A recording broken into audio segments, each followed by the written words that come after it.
Bonjour, notre Creation Story nous amène aujourd'hui à la rencontre d'une artiste contemporaine.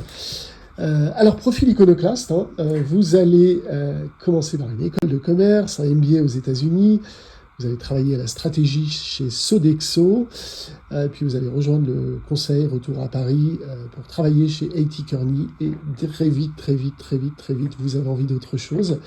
École d'architecture à la Villette, et retour à ce qui nous obsède peut-être depuis longtemps, tout ce qui tourne autour de l'espace, tout ce qui tourne autour de la peinture figurative. Bonjour Aude Borromée. Bonjour Icon. Alors votre actualité, c'est une résidence au musée Picasso à Antibes où vous avez exposé pendant 2 mois. Oui, tout à fait. Bravo. Merci. Et j'ai envie de dire, pour peut-être poser le sujet avec vous, tout commence avec l'équitation. C'est vrai. Alors c'est le début et c'est maintenant. En fait, à la base, moi je suis vraiment une cavalière d'obstacles. Et c'est ce qui m'a formée, c'est aussi ce qui a construit ma philosophie de vie. Il y a une grande doctrine en équitation qui est calme, en avant, droit. Voilà.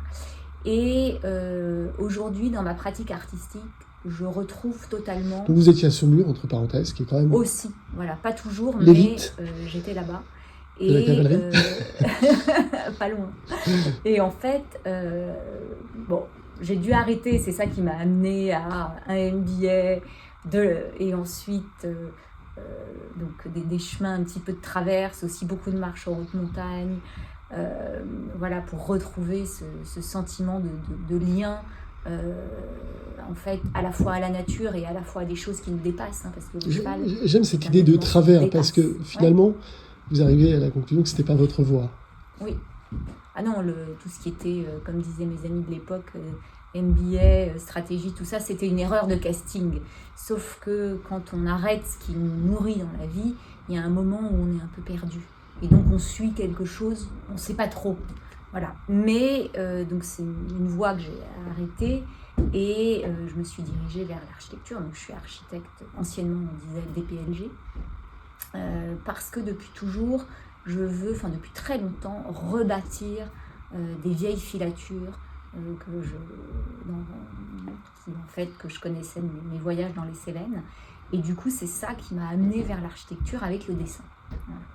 Et de là, ça a glissé, j'allais dire naturellement, vers ce que je fais actuellement, c'est-à-dire peinture, sculpture, argile, étant donné que dans mes projets d'architecture, donc moi j'étais architecte à mon compte, il y avait déjà une dimension plastique qui était très importante et une notion d'aventure, un petit peu, j'allais dire, vraiment à l'instar d'un artiste. Et d'ailleurs, les architectes qui me passionnent sont ce qu'on appelle les architectes ensembliers du début du XXe siècle, qui traitaient tout, qui étaient à la fois ceux qui dessinaient des poignées de porte, aussi bien que les fondations de la maison. Voilà. Et donc aujourd'hui, ma pratique artistique, elle est empreinte de toute cette histoire de vie. Et donc, c'est pour ça que tout ce que je raconte, ça parle de quoi ? Ça parle de l'empreinte du temps, ça parle de notre milieu, notre rapport à notre environnement, d'écologie et du lien vraiment entre l'homme et son environnement naturel et bâti. Et donc là, on retrouve mon parcours de vie, quelque part. Et c'est absolument des choses qui sont apparues dès le début de ma pratique, de manière instinctive et naturelle. Et qui aujourd'hui sont toujours là, et dans lesquelles également, quelque part, le corps apparaît de manière de plus en plus figurative, avec des silhouettes. Ça, c'est vraiment quelque chose qui est apparu en résidence cette année d'ailleurs. Alors, avant ça peut-être, ce côté un petit peu 3D, notamment autour de la sculpture, est quelque chose qui va façonner votre cheminement créatif ? Alors complètement. Moi, quand j'ai commencé à peindre, j'avais une recherche qui était d'aller au mur, d'aller dans l'espace avec des très grands formats. Et très vite, je me suis posé la question de comment mettre de la matière et du volume dans mes toiles.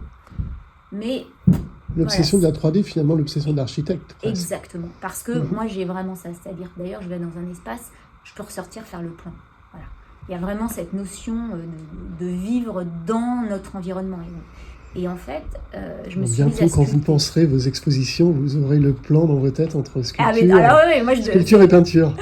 toujours. Et en fait, c'est pour ça que je me suis mise à sculpter. Et là, j'ai senti que vraiment, les choses commençaient à devenir de plus en plus harmonieuses par rapport à mon travail, à ma pratique. Et à sculpter avec différentes matières. Et puis, du coup, pendant 2-3 ans, j'allais dire, quand je travaillais la 2D, je travaillais les empreintes des sculptures. Mais je faisais plus vraiment de séries, tableaux, j'allais dire. Et cette année, en résidence à Antibes, j'ai complètement reconnecté avec des toiles. Mais je me suis mise à peindre comme un sculpteur ou à sculpter comme un peintre, je ne sais pas. Alors j'irais même jusqu'à dire presque des peintures-sculptures finalement. Totalement. Cette idée d'amener un volume qu'on retrouve assez peu. Alors on peut par la matière en peinture bien sûr, mais vous allez au-delà un petit peu de tout ça.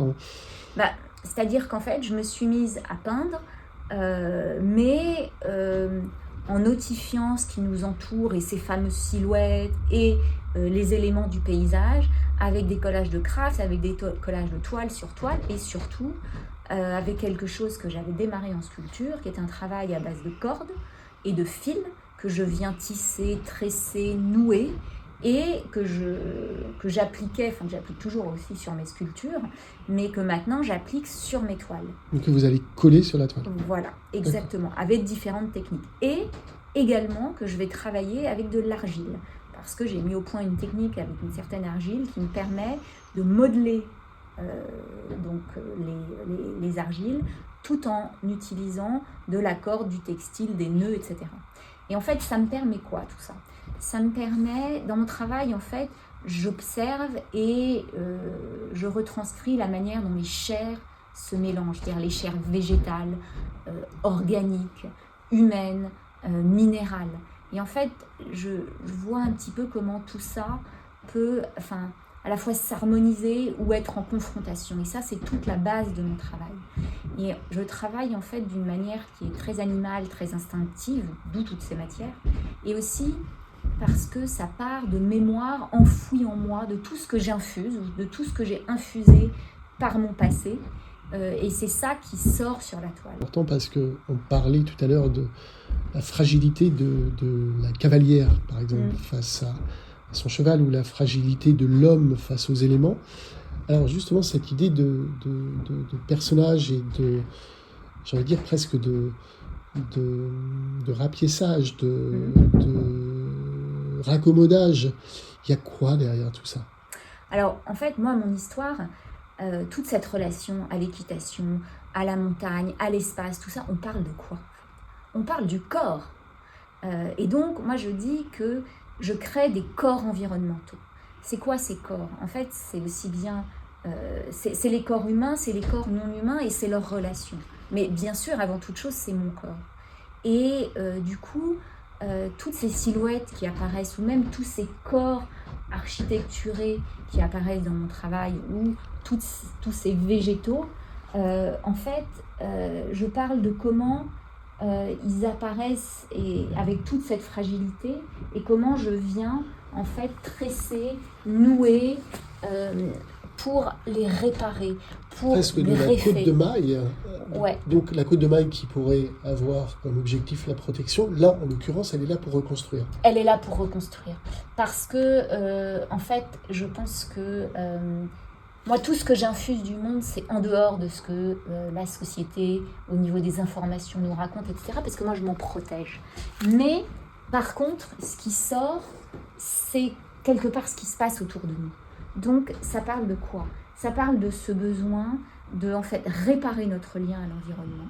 Ça parle de ce besoin de réparer le lien entre l'humain et le non-humain, entre soi-même et son propre corps, donc son intériorité, et entre les corps entre eux. Et donc toute cette manière que j'ai de venir réparer, soigner, ça parle de ça. En fait, ça parle de notre société. C'est comme si, sans le savoir, quelque part, je retranscrivais les vibrations sociétales. C'est comme des poux. Vous savez, en acupuncture, qu'est-ce que c'est le début Et de séance l'exprimer d'acupuncture. finalement visuellement, puisque Totalement. cette idée de réparation paraît assez claire visuellement quand vous l'expliquez Ouais. aussi, mais visuellement c'est très clair.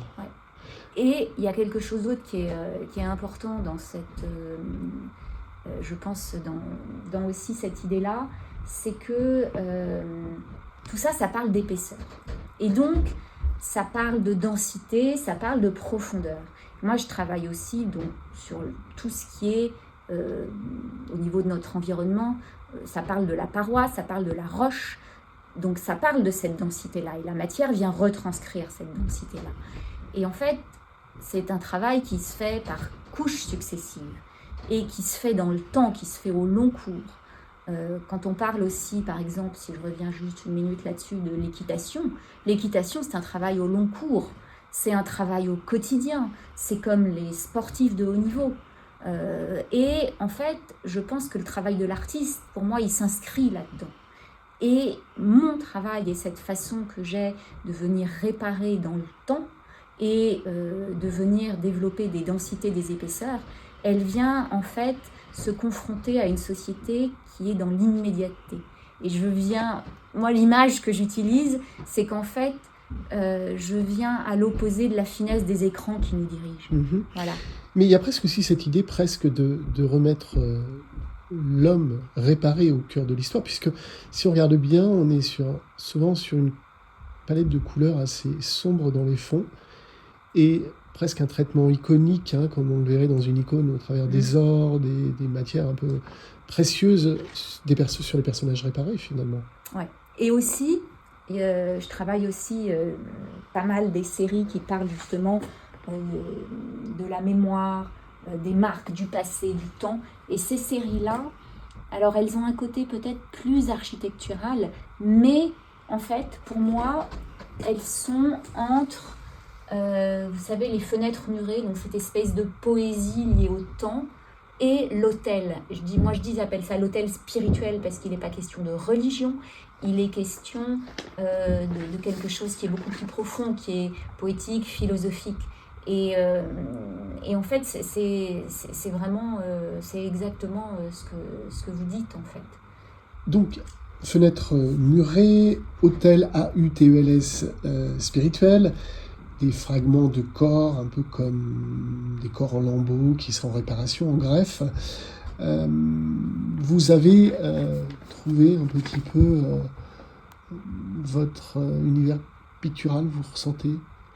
Ouais. Alors en fait, il y a quelque chose qui est que là, lors de ma dernière exposition, donc, qui était à Antibes, qui s'est finie en juillet, quand je l'ai installée en mai, avec mon travail de résidence, qui était un travail de 3 mois, où j'avais développé des grandes pièces, je me suis sentie collée à mon travail. Et un peu comme si j'avais envie de m'envelopper avec. Alors moi, il faut savoir que j'ai une image qui m'a, je pense, guidée dans ma vie d'artiste, qui est l'artiste Hélène Frankenthaler. Quand elle est prise en photo, c'est une photo hyper célèbre, elle est assise par terre au milieu de ses toiles et elle a des toiles qui sont sol, mur, plafond. En architecture, on appelle ça le all-over. Moi, c'est mon obsession, le all-over. Vraiment, on traite tout, quoi. C'est un univers. Moi, vraiment, il y a vraiment une obsession avec ce travail de all-over, de tout prendre en compte, en fait. Et là, vraiment, j'ai eu ce sentiment que je pouvais m'envelopper avec mes toiles. Et sachant que c'est vraiment quelque chose que j'ai toujours recherché à l'image d'Hélène Frankenthaler, c'est-à-dire, moi, j'aime bien être au milieu de mes toiles, assise. J'aime bien les bouger, j'aime bien les tenir, j'aime bien les toucher. Et donc, il y a vraiment toute cette histoire aussi, tout ce rapport à la matière. Et avec tout ce que je développe depuis maintenant quelques mois en sculpture, en argile et en peinture, je vois qu'il y a quelque chose qui s'est inscrit de manière, j'allais dire, extrêmement durable, ancrée, gravée dans moi et donc dans mon travail artistique et, j'allais dire, ma patte, quoi, si on peut dire. Merci, Aude Borromée. Avec grand plaisir.